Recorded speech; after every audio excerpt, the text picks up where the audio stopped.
Hello बच्चों, welcome to unique agriculture classes. तो आपकी आज की पहली क्लास रहने वाली है आईसीआरपीजी जेआरएफ एग्रोनॉमी 2026 बैच की। और आज हम जो है, पहले मैंने आपको बताया था कि हम रेडी एंड रेडी से स्टार्ट करेंगे, ठीक है। तो फर्स्ट इसका रेडी एंड रेडी का चैप्टर है introduction to agriculture and agronomy, ठीक। तो आपका रेडी एंड रेडी की बुक जो है प्रिंसिपल्स ऑफ एग्रोनॉमी आती है, तो आप भी जो है खरीद लें या फिर जो है पीडीएफ में जो अपलोड करूंगा वो आप उससे पढ़ सकते हो, ठीक। तो बिना देरी करे हम चलते हैं हमारी फर्स्ट चैप्टर को स्टार्ट करने। और हम महादेव का नाम लेके स्टार्ट करते हैं। सब कुछ बेस्ट होगा, आप जो बताया जाए वो पढ़िए, ठीक है, रेगुलरली। अगर आप लापरवाही करेंगे तो हमारा इसमें कोई रोल नहीं होगा। आप हमारे बताए हुए मार्गदर्शन पर चलेंगे तो डेफिनेटली आपको सक्सेस मिलेगी, ठीक। और आपका दिमाग नहीं लगाना है, ठीक है। जो हम बताएंगे वो आप करते जाइए, आपका डेफिनेटली श्योर सिलेक्शन हो जाएगा। ऐसी कोई बड़ी बात नहीं है। और जो मिथ बना रखे हैं मार्केट में कि आपको बहुत ही हार्ड लेवल की होती है जेआरएफ की प्रिपरेशन, ये वो, तो वो सब मिथ है, ठीक है। तो उस पर बिलीव ना करें। और जो हम बताया जाए वो आप रेगुलरली पढ़ते जाएं, ठीक है। रोज के रोज पढ़ेंगे तो लास्ट में लोड नहीं आएगा और आपका डेफिनेटली सिलेबस पूरा ठीक ठाक कवर हो जाएगा, ठीक। तो चलो फर्स्ट स्टार्ट करते हैं हम बेसिक इंट्रोडक्शन से, ठीक।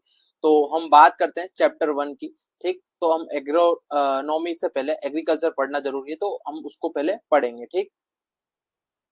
तो बेसिकली हम बात करते हैं, चलो। तो agriculture and agronomy are synonymously use through the agronomy is a, दोनों जो है एग्रीकल्चर, जहाँ एग्रीकल्चर आती है वहाँ एग्रोनॉमी में आती है। जो जो आप पढ़ते हो, ठीक है। आप सब जानते हो कि एग्रोनॉमी एक ब्रॉड ब्रांच है और एग्रीकल्चर की एक ब्रांच है, ठीक है। तो आपस में जो है सिनोनिमस है। जैसे कि आप एग्रीकल्चर पढ़ते हो उस तरीके से एग्रोनॉमी होती है, बट इसमें कुछ प्रिंसिपल्स अलग है और एग्रीकल्चर का एक ब्रॉड टर्म होगी, ठीक है। तो ऐसे ही जो है, जैसे मान लो हम एक सर्किल बनाते हैं, उसके अंदर वो बड़ा सर्किल हो गया एग्रीकल्चर और उसके अंदर हो गया छोटा सर्किल। जैसे मान लो ये आपका एग्रीकल्चर और ये हो गया एग्रोनॉमी, तो इसकी एक मेजर ब्रांच है एग्रीकल्चर की, तो एक आपस में सिनोनिमस होती है। अब बात कर लेते हैं एग्रोनॉमी की। Agronomy is a branch of agriculture science. Similarly agronomy and crop production are use in synonymously. मतलब जैसे मान लो एग्रोनॉमी में मोस्टली क्या आती है, हम क्रॉप प्रोडक्शन कैसे लेते हैं, ठीक है, कैसे हम क्रॉप्स को ग्रो करते हैं वो आता है। तो आपका एग्रोनॉमी और क्रॉप प्रोडक्शन भी कहीं ना कहीं जो है सिनोनिमस है, एक साथ है, ठीक। अब इसमें क्या आता है, growing of crops started from the time memorial. और agronomy is science started recently the first decades of 20th century. तो 20th सेंचुरी से आपका एग्रोनॉमी स्टार्ट हुआ। एग्रीकल्चर तो कई जो है सालों से चली आ रही, बट एग्रोनॉमी जो है 20th सेंचुरी से जो है अभी तक जो है रिसेंटली एग्रोनॉमी वहां से चला हुआ आ रहा है, ठीक है। चलो, आवाज आ रही ना, एक बार मुझे कंफर्म कर दो, क्या मेरी आवाज क्लियर है? चैट बॉक्स में एक बार कमेंट कर दो। नीलेश बताओ, आवाज आ रही है ना मेरी?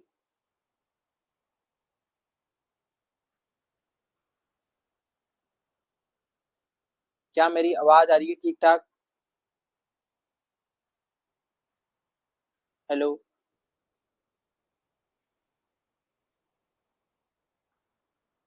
मेरी आवाज आ रही है ना? चलो, आ रही है।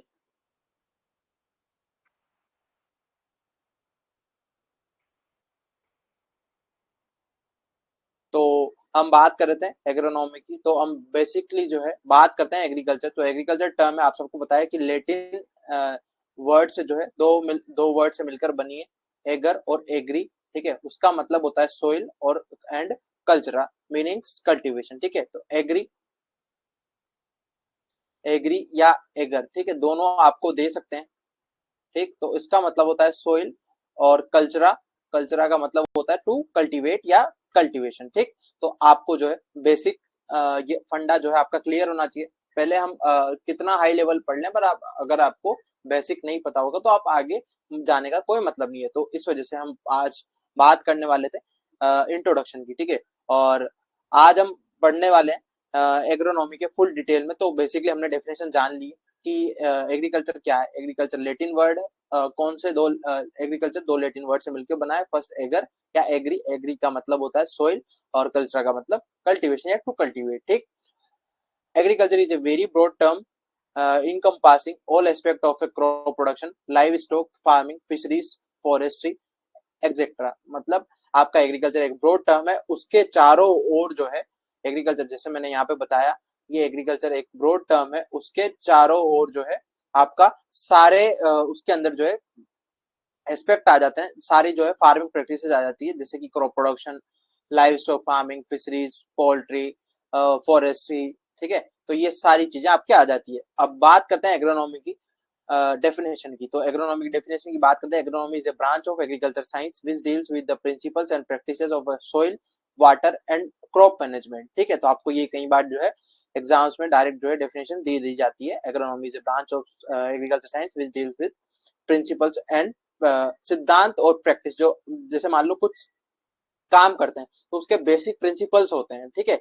अब मान लो आप पढ़ाई करते हो तो पहले उसका आप डिसाइड करते हो किस किस तरह से हमने पढ़ाई करनी है, तो वो एक की पॉइंट्स होते हैं, ठीक है। तो हमें वो सभी फील्ड में देखने को मिलेंगे। तो आपके प्रिंसिपल्स एंड प्रैक्टिस, आप किस तरीके से उस प्रिंसिपल्स को इंप्लीमेंट करोगे, तो वो आपकी होगी प्रैक्टिसेस। अब वो किस किस की हो सकती है, सोइल की, वाटर की और क्रॉप मैनेजमेंट की, ठीक है। तो आपकी ये agronomy is a branch of agriculture science which deals with principles and practices of soil, ठीक है, वाटर एंड क्रॉप प्रोडक्शन या क्रॉप मैनेजमेंट, ठीक।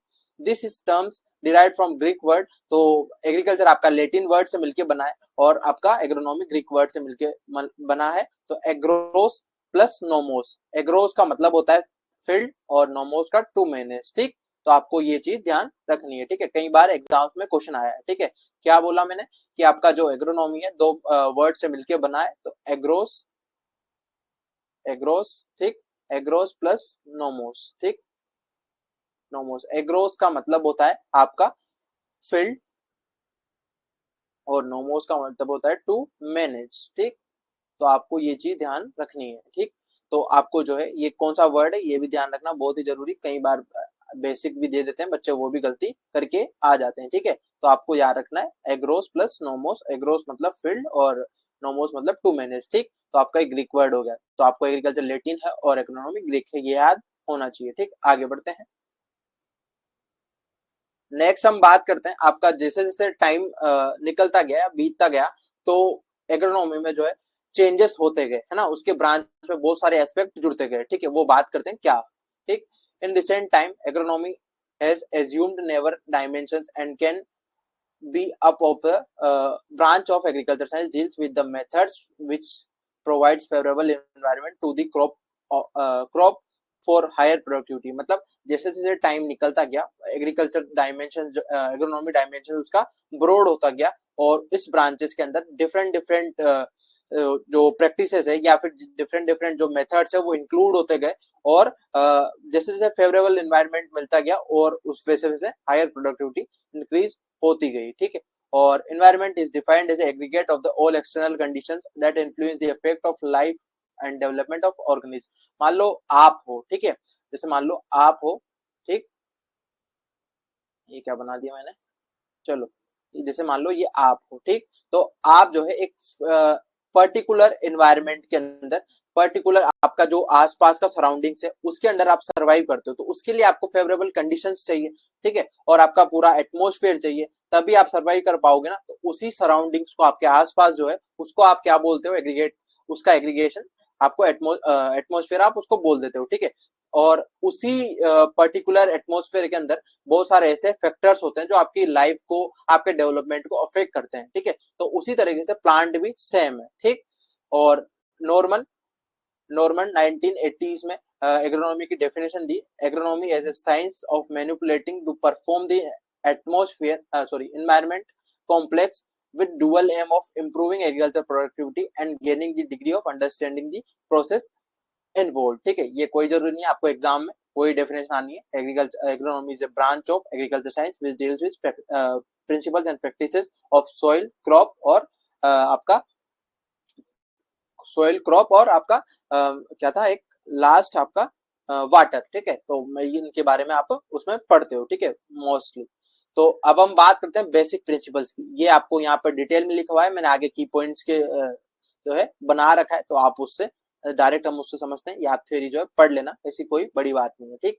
तो की पॉइंट्स हम समझते हैं, ठीक, क्योंकि सिलेबस बहुत बड़ा है। अगर हम एक एक चीज को जो है कवर करते जाएंगे, आपको ज्यादा मेहनत करनी है, हमसे ज्यादा आपको मेहनत करनी है। हम तो आपको लिमिटेड और जो है ऑथेंटिक कंटेंट प्रोवाइड कराएंगे जो आपके एग्जामिनेशन में आपकी बहुत ही ज्यादा हेल्प करने वाला है। बट जो है हम मेहनत करने वाले हैं आपके साथ 100%, और आप भी जो है 100% मेहनत करोगे तब जाके जो है अच्छा रिजल्ट आएगा। तो मैं आपको अभी से ही बता देता हूँ, अभी से लग जाइए, है ना। ऐसा कोई आप जो है शॉर्ट फॉर्म या शॉर्ट फॉर्मूला नहीं है जो आपको 3 महीने के अंदर 2 महीने के अंदर पूरा जेआरएफ क्रैक कर दे।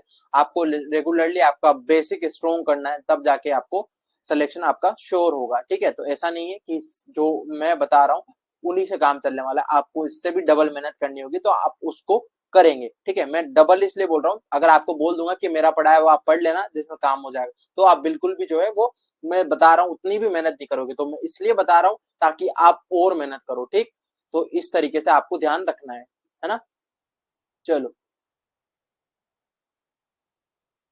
चलो। Sir, environment aggregates of all conditions please समझाइए। नीलेश, एक साथ जो है लास्ट में हम डाउट जो है रखेंगे। अगर हम एक एक जो है डाउट को या एक एक लाइन को ज्यादा अ, अंदर डीप पढ़ने लग जाएंगे क्लास के साथ, तो हमारा जो है क्लास अधूरी रह जाएगी। हम क्लास के बाद जो है आपका डाउट सोल्व करेंगे। ठीक, चलो। मैं बीच बीच में कमेंट भी देखता रहूंगा, है ना।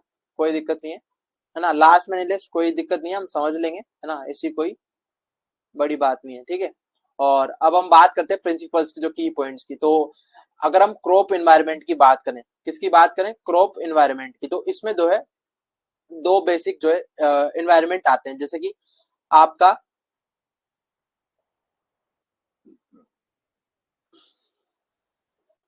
जैसे कि मैं बात करूं, आपकी ये सोइल है। ठीक, ये आपकी सोइल है, यहाँ पे आपकी रूट्स है।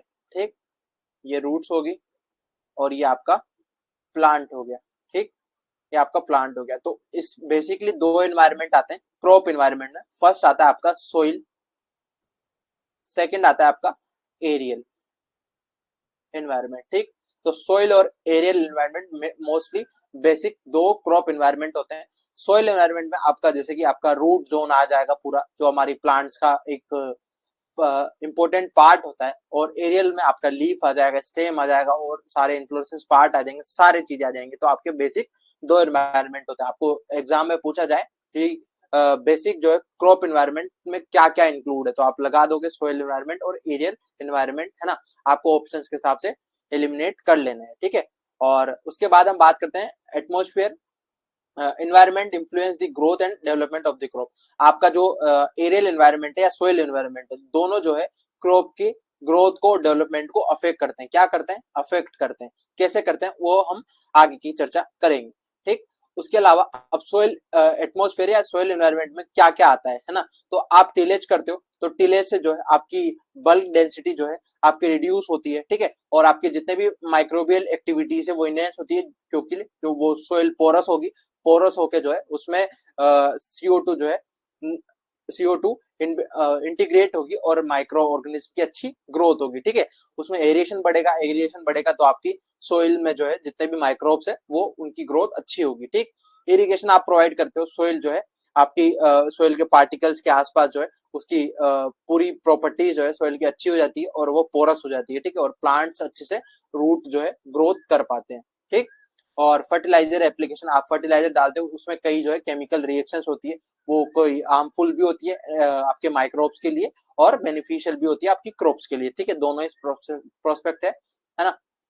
उसके बाद अदर प्रैक्टिसेस, आपके अदर प्रैक्टिसेस की मैं बात कर लूं, आपके अर्थिंग अप करते हो। ठीक है, अर्थिंग अप करते हो, जैसे कि आप आलू जो है, पोटेटो पोटेटो को निकालते हो जमीन से, तो उसके लिए जो है आप डिगिंग करते हो, है ना। और उसके अलावा आप अर्थिंग अप का आपको पता है कि जैसे आपने आलू लगाए एक आपकी मेड़ पे, ठीक है, आपकी जो ये रिज है उस पे आप आलू लगाए, तो वो जो है जैसे जैसे उसकी ग्रोथ हो जाती है, तो यहाँ की जो सोइल है वो अटती जाती है, तो उसको कवर अप करने के लिए आप अर्थिंग अप प्रैक्टिस को यूज लेते हो। और मोस्टली ये जो है ब्लैक सोइल में हम करते हैं। ठीक है, ब्लैक सोइल में करते हैं, ये चीज आप ध्यान रखना। ठीक, तो आपकी अदर प्रैक्टिस होगी।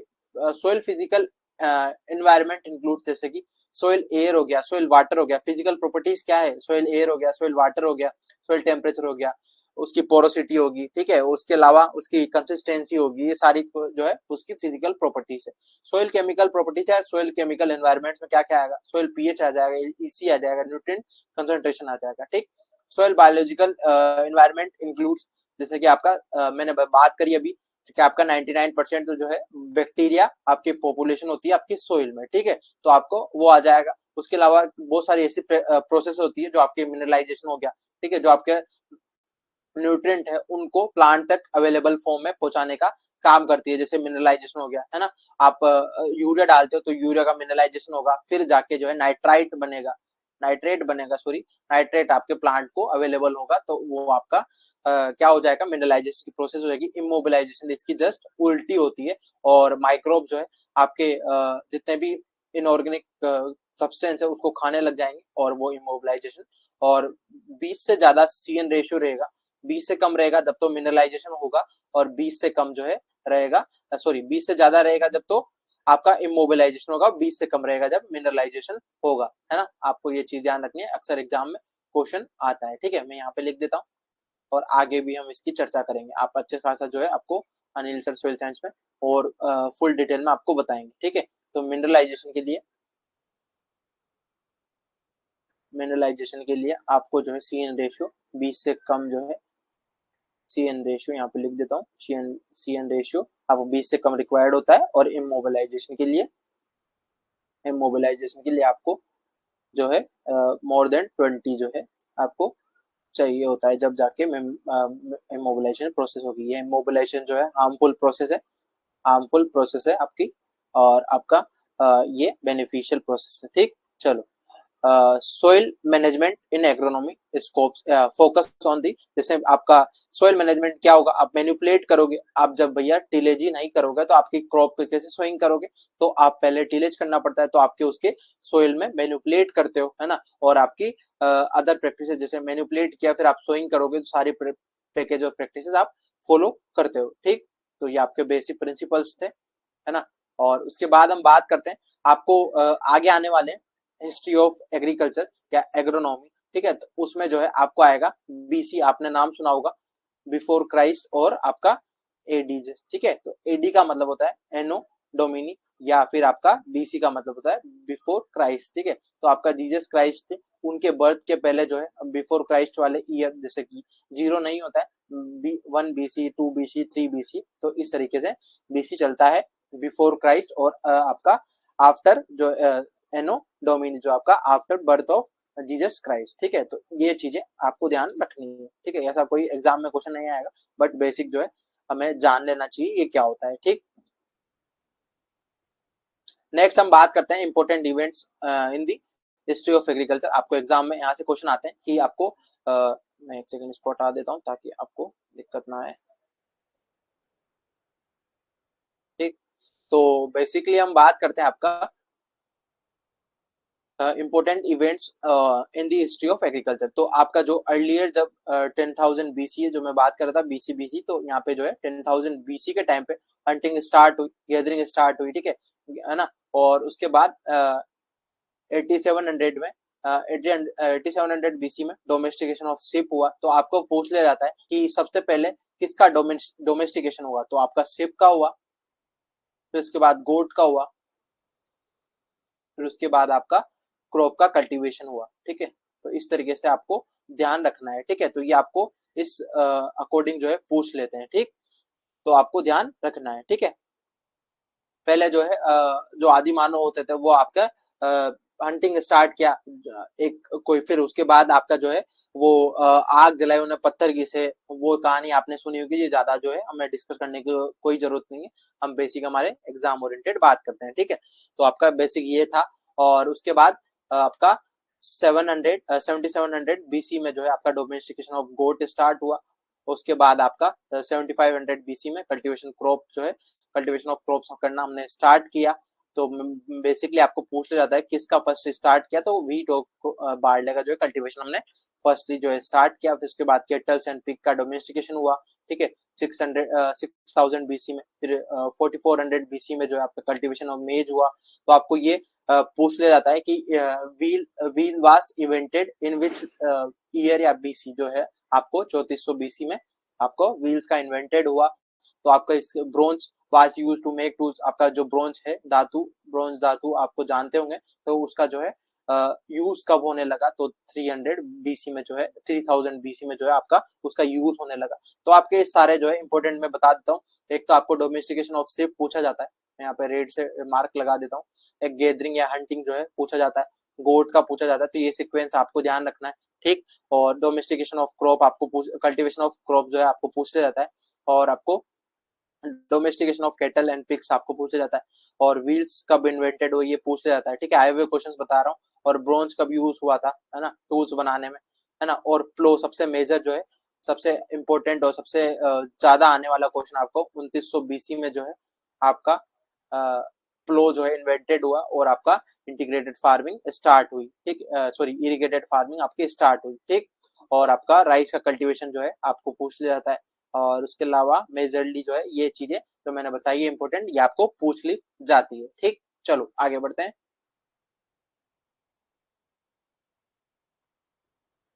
अब बात करते हैं मॉडर्न एग्रीकल्चर की, ठीक है। मॉडर्न एग्रीकल्चर की बात करते हैं, ठीक है। तो आपका मॉडर्न एग्रीकल्चर जो है 16th सेंचुरी के से लेकर जो है मिड 19th सेंचुरी के बीच में जो है स्टार्ट हुई, ठीक। ब्रिटिशियन shows a large increase in agriculture productivity and net output due to the new agriculture practices like enclosure or appropriation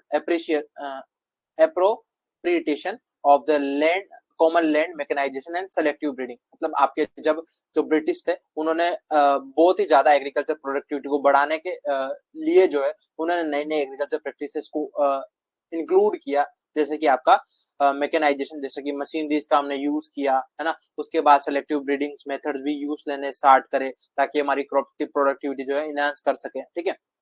तो वो ज्यादा से ज्यादा आउटपुट निकालने के लिए ब्रिटिश ने जो है नई नई टेक्निक्स को लाए, ठीक है। तो it enabled and the unprecedented precedented population growth from the 5.7 million in the 1750, freezing up the significantly percentage of the workforces and thereby the help driving to industrial revolution. मतलब आपके उस टाइम पे population जो है धीरे धीरे 70s 50s की बात करें तो पॉपुलेशन ग्रोथ जो है अनप्रिडिक्टेबल थी, या पॉपुलेशन ग्रोथ बढ़ती जा रही थी, ठीक है। तो 5.7 मिलियन थी 1750 में, तो देख सकते हो आप उस टाइम पे कितनी थी।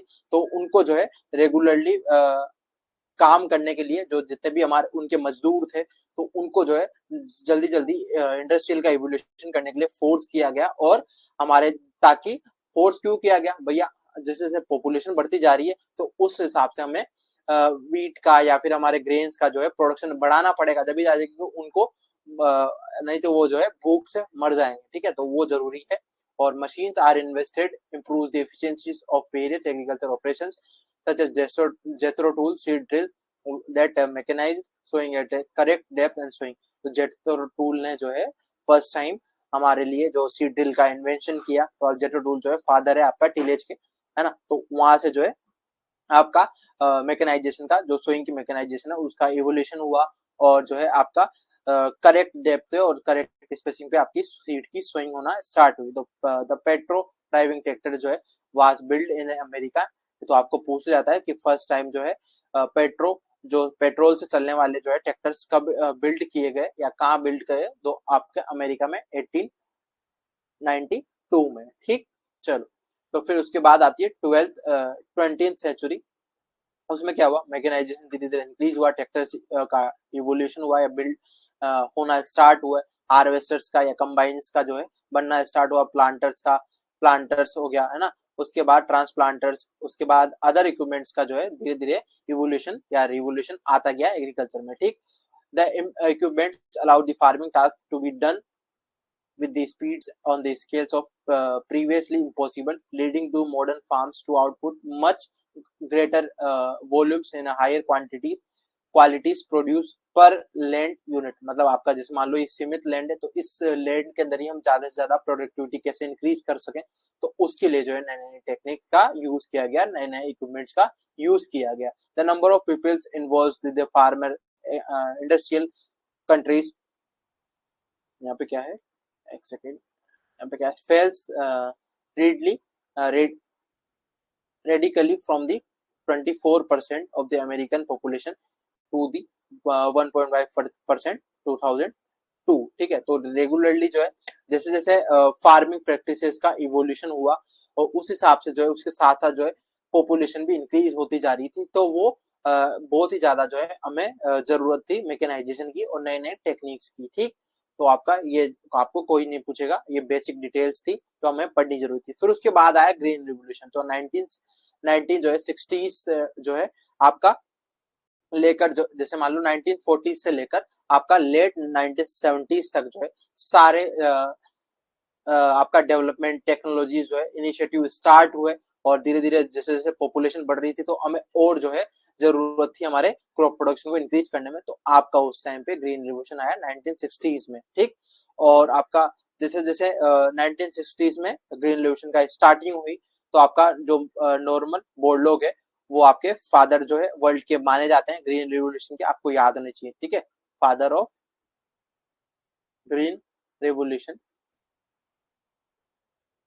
रिवोल्यूशन इन वर्ल्ड, ठीक है। वर्ल्ड का पूछा जाए तो नॉर्मल ई बोर्ड लोग है और आपको इंडिया का पूछा जाए तो स्वामी नाथन है, ठीक है। Father of green revolution in India, ठीक है। तो वो है आपका MS स्वामी नाथन, ठीक।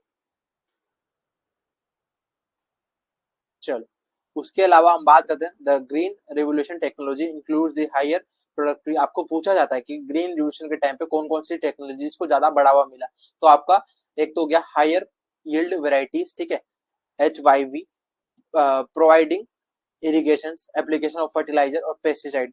अब उस टाइम तो हमने हमारे प्रोडक्शन को इंक्रीज करने के लिए ग्रीन रिवोल्यूशन में ये सारी टेक्निक्स को यूज ले लिया। तो अब जो है धीरे धीरे जो है इम्पैक्ट आप देखते जा रहे हो, क्लाइमेट चेंज का आप इम्पैक्ट देखते जा रहे हो, आपकी सोइल्स खराब होती है। जितने भी पंजाब और हरियाणा के किसान है वो इतना अंधाधुंध जो है फर्टिलाइजर्स अप्लाई करते हैं और उसकी वजह से आपके जो जितने भी पंजाब के फार्मर्स हैं वो फेस कर रहे हैं, उनकी प्रोडक्टिविटी धीरे धीरे जो है रिड्यूस होती जा रही है, उनके ग्राउंड वाटर में जो है बहुत ज्यादा नाइट्रेट का जो है मात्रा बढ़ती जा रही है और ग्राउंड वाटर जो डिस्चार्ज है वो बहुत ज्यादा कर रहे हैं, उससे ग्राउंड वाटर टेबल जो है रिड्यूस होती जा रही है। तो ये बहुत सारे इम्पैक्ट है ग्रीन रिवोल्यूशन के, हम आगे पढ़ेंगे, ठीक। उसके बाद चलते हैं नेक्स्ट। नेक्स्ट हम बात करते हैं कि एग्रीकल्चर का जो इकोलॉजिकल इम्पैक्ट है, सॉरी इकोलॉजिकल इम्पैक्ट है एग्रीकल्चर पे, वो क्या क्या पड़ा, ठीक है। आपने ग्रीन रिवोल्यूशन तो लिया है भैया, उसके साथ साथ जो है क्या इम्पैक्ट आने लगा इकोलॉजी में, ठीक है। तो आपका इकोलॉजिकल इम्पैक्ट ऑफ एग्रीकल्चर, तो इकोलॉजिकल इम्पैक्ट क्या है एग्रीकल्चर पे, ठीक है। तो encompassing approximately 40% of earth land surface, agriculture has replaced the majority of the earth grasslands, swamps and the vast wasteland of the forest। मतलब जैसे जैसे मान लो एग्रीकल्चर की हम बात करें लगभग जो है 40% जो लैंड एरिया है हम एग्रीकल्चर में यूज लेते हैं। तो और एग्रीकल्चर जो है पूरे अर्थ का बता रहा हूँ, है ना। और एग्रीकल्चर जो है धीरे धीरे हमारे जितने भी ग्रास लैंड है, जितने भी हमारे जो लैंड है, जो हमारे हम बात करें एस्थेटिक पर्पज से या फिर हम बात करें हमारे जितने भी टोटल जो अर्थ का पार्ट है उसका 40% जो है एग्रीकल्चर के अंडर आता है। और अब बात करते हैं agriculture are the responsible for 30 to 35 of global carbon emission. और एग्रीकल्चर से जो है 30 से लेकर आपका 35% तक जो है ग्लोबल कार्बन इमिशन होता है। तो आप कार्बन इमिशन जैसे आप मान लो फर्टिलाइजर्स का एप्लीकेशन करते हो तो उससे जो है CO2 निकलती है, सोइल में रिएक्शंस होती है, CO2 निकलती है, एटमोस्फेयर में जाती है। तो वो आपके जैसे मान लो वो थोड़ा बहुत जो है प्लांट जो हायर ट्रीज है, हायर प्लांट्स की आप बात करते हो फॉरेस्ट ट्रीज की, वो एब्जॉर्ब कर लेते हैं, पर पूरा तो जो है आपको एब्जॉर्ब नहीं करेंगे। तो उसका जो है इम्पैक्ट आपके एटमोस्फेयर में या आपके जो है वातावरण में वो आपका एकुमुलेट हो रही है CO2, तो उससे जो है नेगेटिव इफेक्ट आता जा रहा है। 70% of the global fresh water withdrawal. तो आप फ्रेश वाटर को जो है आपके क्रॉप के इरिगेशन में यूज ले रहे हो तो आपका 70% तो वैसे ही जो है निकल चुका है। ग्लोबल वाटर फ्रेश वाटर की बात करें तो आपका फ्रेश वाटर 2% है ओवरऑल, ठीक है।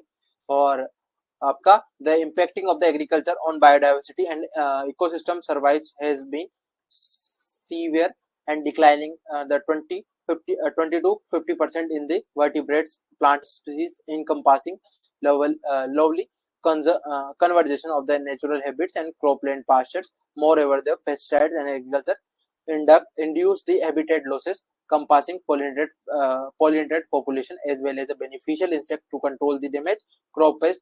However, the diversification there they farm with the adjust habitat patches, multiple crop species, hedge growth and grass strips growing and the sustained biodiversity, enhance the soil qualities, nutrient cycle, water holding capacities, pollination, pest control, and the some cases of increased yield and yet adaptation of the diversification practice has been slowed and agriculture continues to expand the intensify global the evolutionary uh, trajectories of the wide species and the being fundamental altered.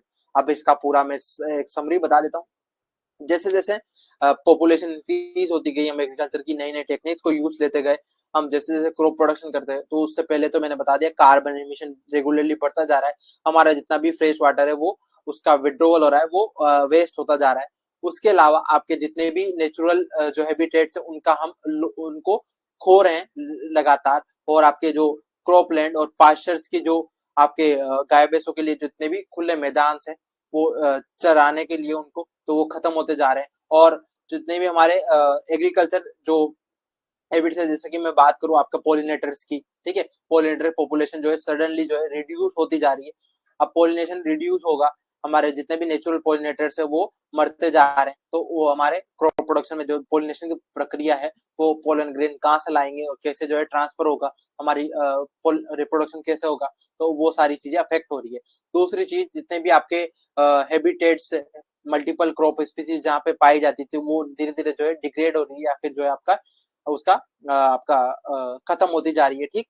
तो ये सारी nutrient cycle जो है वो सारी जो आपके natural nutrient cycles है, जैसे कि मैं बात करूं आपके जो आप बात करते हो जैसे कि लेग्यूम क्रॉप आपकी हेल्प करती है ना, नाइट्रोजन साइकिल में, तो वो सारे जो है अफेक्ट होती जा रही है, ठीक है। तो ये ओवरऑल आपका जो है एग्रीकल्चर या फिर आपके एटमोस्फेयर को अफेक्ट करता जा रहा है। हम ओवर कंजप्शन, अब ये चीज क्यों हो रही है, आपके दिमाग में कुछ आया कि ये चीज क्यों हो रही है? तो ये इसलिए हो रही है कि हम इतना स्वार्थी हो चुके हैं, ना हम सोइल पे ध्यान दे रहे हैं, ना हम वाटर को देख रहे हैं, हम है ना रेगुलरली जो है जैसे पॉलिथीन्स का यूज कर रहे हैं ना, और हम वाटर रिसाइकिल की बात नहीं करते, हम हमारे स्वार्थ के लिए दिन ब दिन जो है फुल फर्टिलाइजर्स, फुल पेस्टिसाइड्स, है ना, सभी हर्बिसाइड्स का यूज कर रहे हैं, तो उससे जो है कहीं ना कहीं हमें इनडायरेक्टली और डायरेक्टली जो है हम हमारे हेल्थ पे या फिर एटमोस्फेयर के हेल्थ पे अफेक्ट आता जा रहा है, ठीक है। तो ये इकोलॉजिकल इम्पैक्ट है ऑफ एग्रीकल्चर के, ठीक। चलो अब एग्रोनॉमी की बात करते हैं, तो धीरे धीरे जो है जैसे जैसे ईयर बढ़ते गए तो अलग अलग जो प्रैक्टिसेस जो है इन्वॉल्व होती गई और हमारे कल्टीवेशन ऑफ क्रॉप के लिए, ठीक है। तो हम आगे पढ़ेंगे टेबल्स में क्या क्या प्रैक्टिसेस जो है इवोल्यूशन होता गया, और हमारी दिन ब दिन जो है हम प्रोडक्टिविटी इंक्रीज की बात कर रहे थे वो होती गई, और हम जितने भी पहले जो है बहुत सारे ऐसी क्रॉप्स होती थी जब नेचुरल एनिमीज होते थे, है ना, अब उनके जैसे आप फर्टिलाइजर अप्लाई करते हो, पेस्टिसाइड अप्लाई करते हो, तो वो भी मरते जा रहे हैं, तो उनसे जो है हमारी जो पेस्ट कंट्रोल की जो क्षमता है वो कम होती जा रही है, और आपके जितने भी आप इंसेक्ट पेस्ट को मारने के लिए फर्टिलाइज सॉरी इंसेक्टिसाइड और पेस्टिसाइड का यूज करते हो, उससे हमारे नेचुरल एनिमीज भी खत्म होते जा रहे हैं, ठीक है। तो हमारे नेचुरल कंट्रोल की बात तो बिल्कुल ही खत्म हो चुकी है, ठीक है। तो बेसिक जो है ये इवोल्यूशन थे एग्रीकल्चर प्रैक्टिसेस, ठीक। तो आपका ये ठीक है, तो ये कुछ प्रैक्टिसेस है, और डे बाय डे जो है इंक्रीज होती गई, तो उसकी हम बात कर लेते हैं। तो टिलेज प्रैक्टिसेस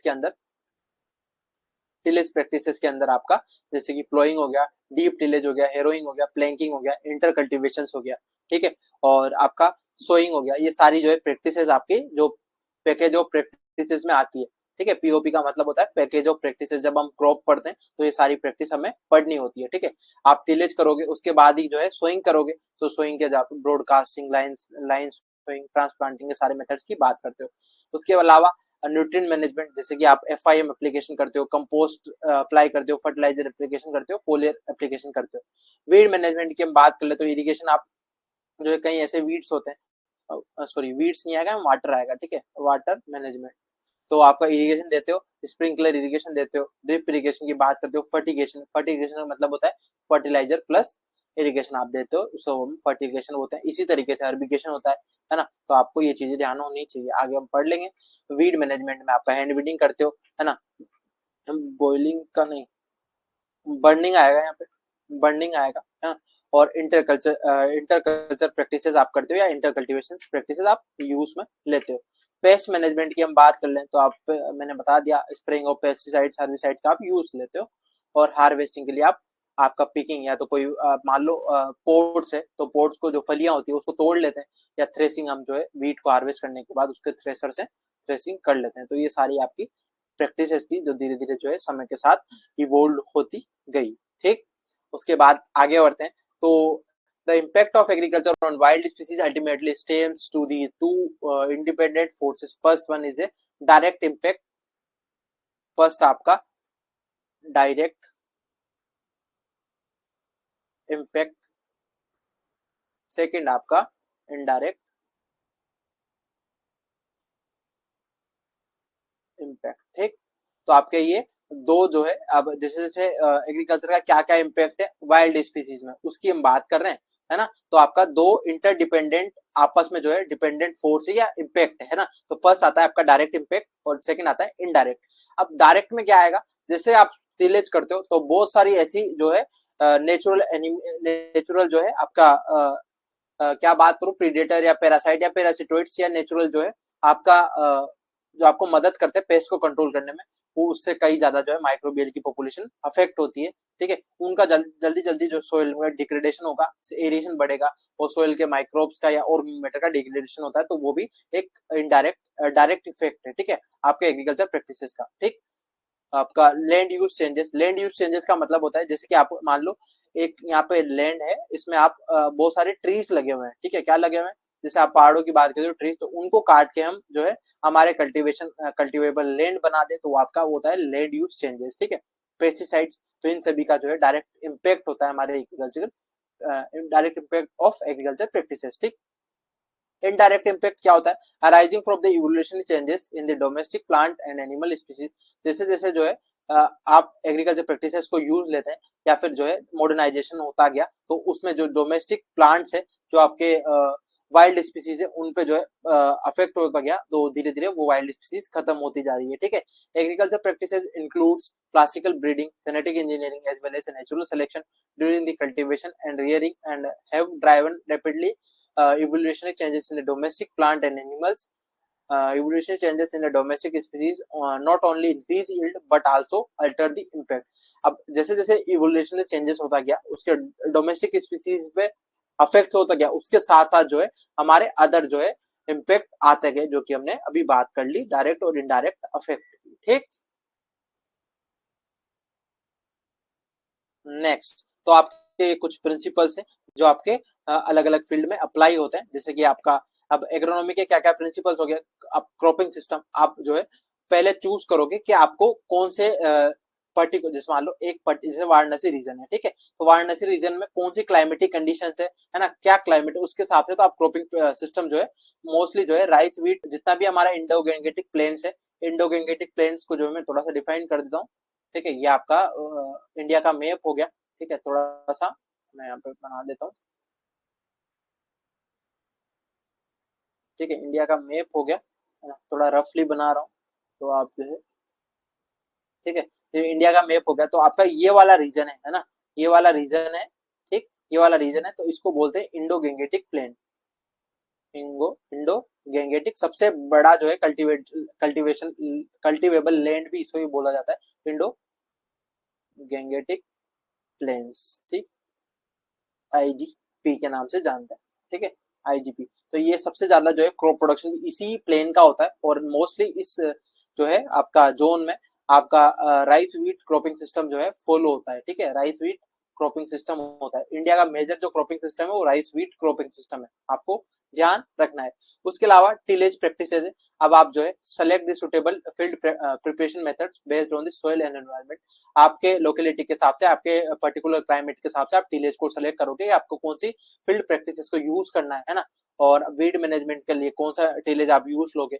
अब क्रॉप एस्टैब्लिशमेंट मेथड, आप आपके सॉइल कंडीशन के हिसाब से है ना, आपके क्लाइमेटिक कंडीशंस के हिसाब से आपका कौन सा क्रॉप एस्टैब्लिशमेंट मेथड जो है आपको यूज लेना है ना, या फिर आपको जीरो टिलेज यूज लेना है, या फिर आपको अगर मान लो आपके वहां पे रेन नहीं आ रही है, बारिश नहीं आ रही है, तो आपको कौन सी क्रॉपिंग जो पैटर्न यूज लेना चाहिए, आप कौन सी आप क्रॉप लगाओगे, वो सारी चीजें आपके एरिया के अकॉर्डिंग होती है। तो सारे प्रिंसिपल्स है, nutrient management, water management, weed management, paste and disease management, harvest storage, तो ये सारे बेसिक एग्रोनॉमी के प्रिंसिपल्स हो जाते हैं। ठीक, उसके बाद अब अदर जो साइंसेस है या अदर जो ब्रांचेस है उसका एग्रोनॉमी से क्या रिलेशन है। ठीक है, तो एग्रोनॉमी जो है एक इंटीग्रेटेड ब्रांच है जिसके अंदर बहुत सारी ब्रांचेस आती है। तो फर्स्ट आपकी सोयल साइंस भी इसके अंदर आती है, एग्रीकल्चर केमिस्ट्री भी इसके अंदर आती है, क्रॉप फिजियोलॉजी इसके अंदर आती है, plant ecology, entomology, plant pathology, सारा जो है मैंने बता दिया आपको, ब्रॉड टर्म है एग्रीकल्चर की, ब्रॉड आपका ब्रांच है एग्रोनॉमी। एग्रोनॉमी किसकी? एग्रीकल्चर की। ठीक है, आपको ध्यान रखना है। उसके अलावा आपको पूछ लिया जाएगा understanding the soil properties, physical, chemical, ये सारी ब्रांचेस आपको एग्जाम में पूछी जा सकती है। Understanding the soil properties, physical, chemical, biological is essential for the modifying the soil environment to the benefit of crop. अब आपको ये सारी सॉइल प्रॉपर्टीज को समझना होगा कि सॉइल की फिजिकल प्रॉपर्टीज क्या है, केमिकल प्रॉपर्टीज क्या है, बायोलॉजिकल प्रॉपर्टीज क्या है, जो कि हमने पहले भी थोड़ा सा डिस्कस कर लिया था। उसके अलावा क्रॉप फिजियोलॉजी में आप क्या पढ़ते हो कि पर्टिकुलर प्लांट के लिए ग्रोथ, स्पेसिफिक ग्रोथ रिक्वायरमेंट होती है अलग अलग क्रॉप स्पीसीज के लिए या डिफरेंट क्रॉप्स के लिए, तो उनके लिए क्या क्या उसका इकोलॉजी है या उसका जो एटमोस्फियर है, जैसे कि आपके अलग अलग लेग और आपका दो तरह की फेजेस होती है। ठीक है, लोग और लेग फेज। ठीक है, तो हम आगे पढ़ेंगे क्रॉप फिजियोलॉजी में, तो वो सारा पढ़ना जरूरी है, तब जाके आप जो है अलग अलग क्रॉप्स को ग्रो कर सकते हो। ठीक है, और उसके अलावा आपको ये ज्यादा चीजें नहीं है, जैसे कि चलो ये कोई दिक्कत नहीं है, आगे बढ़ते हैं। नेक्स्ट हम बात करते हैं आपका जो है एग्रोनॉमी से प्लांट ब्रीडिंग का क्या रिलेशन है। तो जैसे कि आप बात करते हो लोजिंग रेजिस्टेंस वेराइटीज आप डेवलप करते हो व्हीट में, राइस में, है ना, तो आपका ब्रीडर डेवलप करता है, तो वहां पे प्लांट ब्रीडिंग का कंसेप्ट भी आता है। ठीक, उसके बाद enable to use of higher nitrogen dosage without cropping lodging. Crop lodging क्या होता है आपका, आप ज्यादा जो है फर्टिलाइजर अप्लाई कर देते हो या फिर जो है आपकी ज्यादा हवा आती है, तो सॉरी, क्रॉप लॉजिंग और क्रॉप लॉगिंग, लॉगिंग जो है आपका LOGG वाला, ये तो आपका कहाँ लागू होता है, जैसे कि आपने ज्यादा पानी अप्लाई कर दिया सोइल में। ठीक है, तो आपकी क्रॉप जो है फॉल हो जाती है, डाउन आपका जो है आपका गिर जाती है, ज्यादा बारिश ज्यादा हवा आ गई, तो उसकी वजह से जो है ये प्लांट वीक हो जाते हैं और आपकी क्रॉप गिर जाती है और जमीन से जो है एकदम सट के जो है आपकी क्रॉप हो जाती है। ठीक है, तो वो होती है क्रॉप लॉगिंग। और आपका जो क्रॉप लॉजिंग की मैं बात करूं, ज्यादा आप अगर फर्टिलाइजर, नाइट्रोजन फर्टिलाइजर को इवोल्यूशन करने के लिए, इवोल्यूट करने के लिए आप क्रॉप लॉजिंग वाला कंसेप्ट यूज लेते हो। ठीक है, तो ये एक आपका टेक्निक है जिससे आप नाइट्रोजन का इवोल्यूशन कर सकते हैं, है ना, डिटर्मिनेशन कर सकते हैं। ठीक है, और उसके अलावा हम बात करते हैं शॉर्ट स्ट्रक्चर्ड वेराइटी, मतलब जो आपका शॉर्ट हाइट वाली वेराइटी, जो कि आप जो है बात करते हो व्हीट में, जो है आप आजकल ड्वार्फ वेराइटीज आने लगी, पहले तो जो है बहुत बड़े बड़े व्हीट हुआ करते थे। ठीक, role of biology and biotechnology, आपको जो है अलग अलग टेक्निक्स है माइक्रोबायोलॉजी में। ठीक है, PCR आपने पढ़ा होगा। ठीक है, मोलिकुलर बायोलॉजी में। ठीक है, और उसके अलावा DNA सिक्वेंसिंग में, है ना, सेल सिक्वेंसिंग में, ये सारे जो है आपको एग्रोनॉमी के जुड़े हुए ब्रांचेस हैं। और उसके अलावा biotech innovation includes like higher revolution electro microscopy, और आपका super revolutionary microscopy, CRISPR technology, gene editing की एक टेक्निक है जिससे हम जो है क्या क्या जो ऑर्गेनिज्म में चेंजेस हुए, जीन मॉडिफिकेशन, वो आप देखते हैं। ठीक है, अब क्रिस्पर जो है आप डिटेल में नहीं पढ़ेंगे क्योंकि बहुत ही ज्यादा प्लांट पैथोलॉजी में आता है, तो आप वो वहां पे बस आप इतना सा जान लो कि हम इसको क्यों यूज लेते हैं। हम इवोल्यूशन को ट्रैक करने के लिए कि क्या क्या इवोल्यूशन होता है जीन में, जीनोम में या जीन में क्या क्या चेंजेस आ रहे हैं, उनको ट्रैक करने के लिए, और पैथोजन को डिटेक्ट करने के लिए, और हम जो सोल्ट रेजिस्टेंस वेराइटीज की बात करते हैं तो उनके लिए भी जो है ये हम यूज लेते हैं। ठीक, चलो आगे बढ़ते हैं।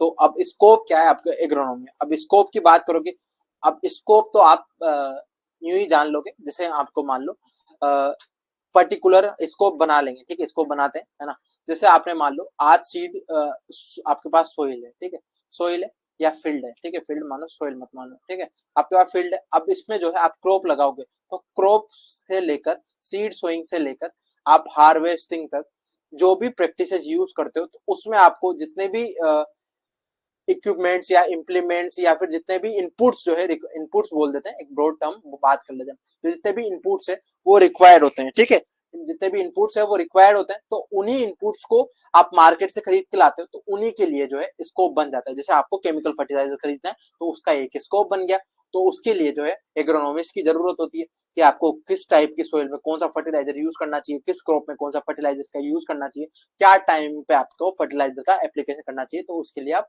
एग्रोनॉमी का वो भी एक तरीका स्कोप है, ठीक।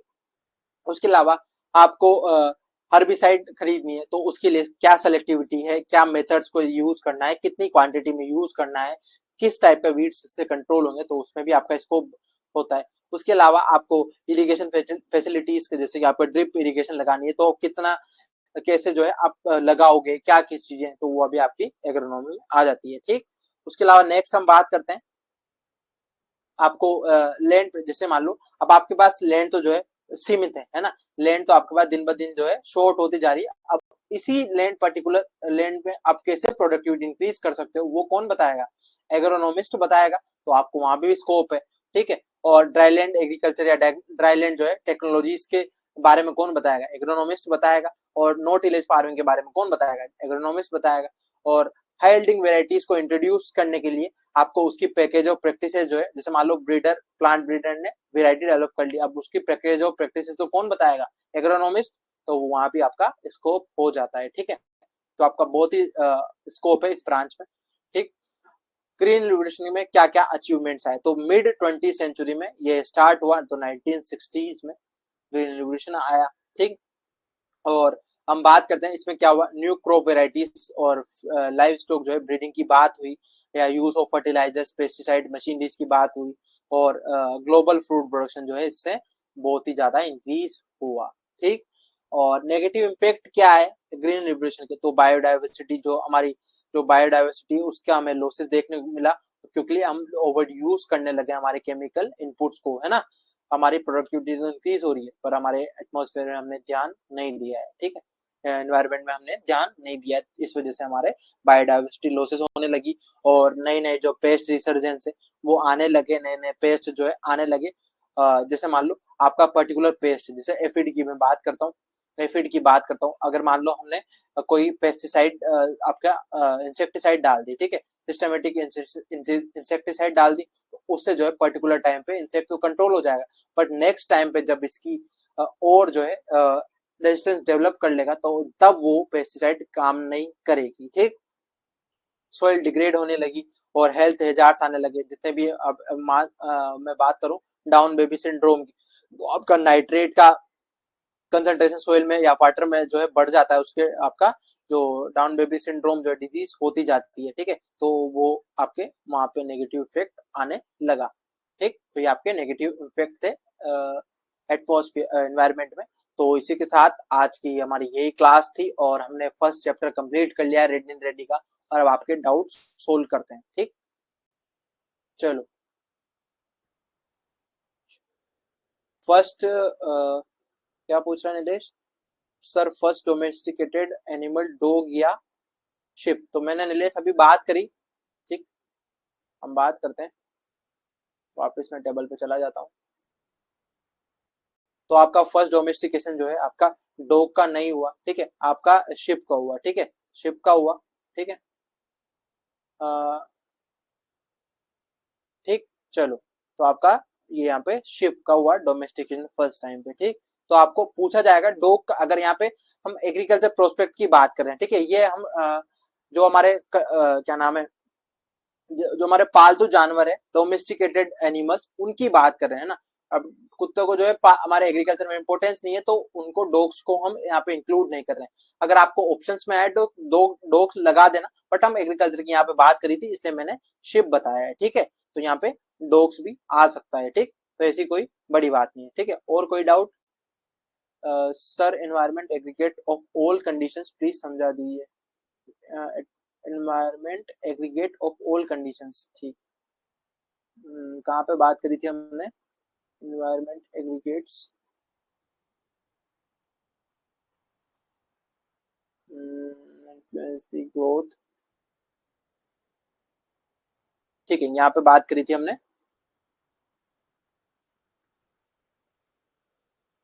वापस से समझने लिए, ठीक है।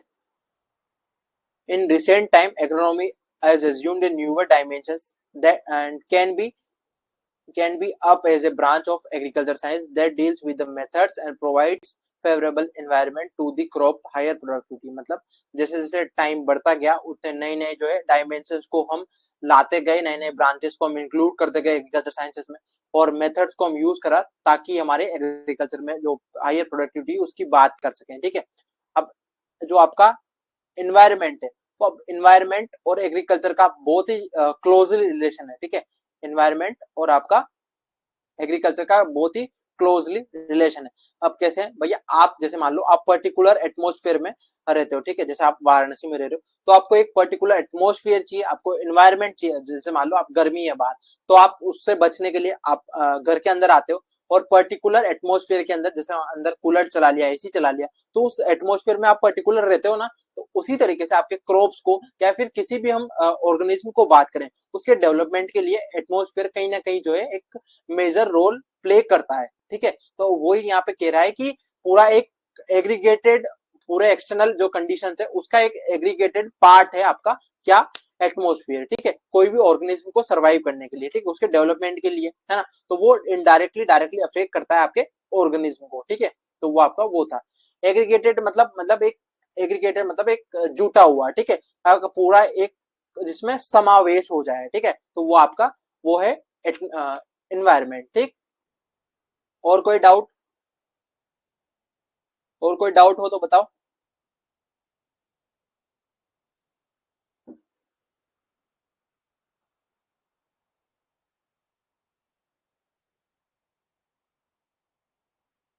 चलो कोई डाउट नहीं है, कोई बात नहीं, मिलते हैं नेक्स्ट क्लास में।